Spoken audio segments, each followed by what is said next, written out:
আওয়ামী লীগ সরকারের আমলে live and chilled food exporters অ্যাসোসিয়েশনে ফ্যাসিবাদ প্রতিনিধিদের কারণে ব্যবসার ক্ষয়ক্ষতির বিভিন্ন দিক তুলে ধরেছেন রপ্তানিকারকরা।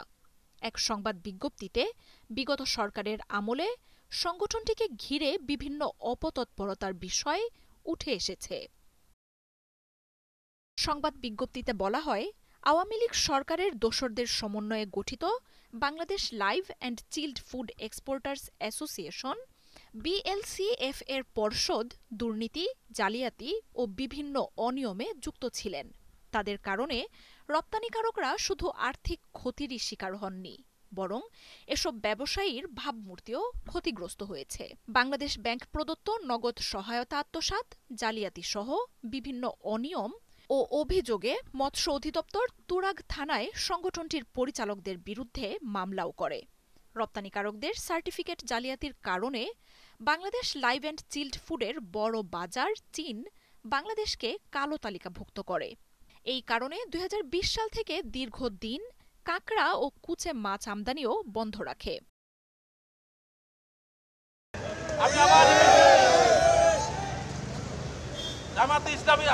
করি, জামাতে ইসলামীর এক আইনজীবীর সাথে উল্লেখিত অসাধু ব্যবসায়ীদের কুক্ষিগত করার মানুষে কোটি টাকার চুক্তি হয়েছে।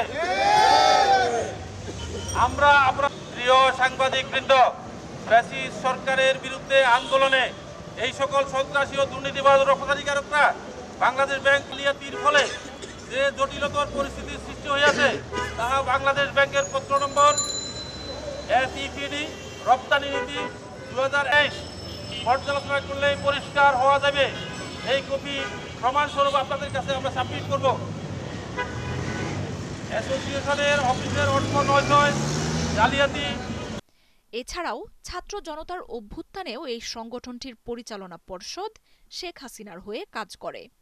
সরকার পতনের পর আত্মগোপনে থাকা এসব প্রতিনিধি বিএলসিএফ এর পরিচালনা পর্ষদ থেকে পদত্যাগ করেন। তবে বিভিন্ন উপায়ে বিগত সরকারের এসব দোসররা প্রভাবশালীদের সহায়তায় আবারও প্রতিষ্ঠানটিতে ফিরে আসার চেষ্টা করছে বলে অভিযোগ উঠেছে।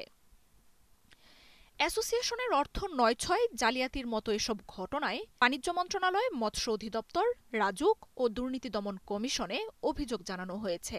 এই অবস্থায় অনিয়ম দূর করে সহনশীল পরিবেশে ব্যবসা করতে বৈষম্য বিরোধী সুন্দর গণতান্ত্রিক সমাজের দাবি জানিয়েছেন রপ্তানিকারকরা।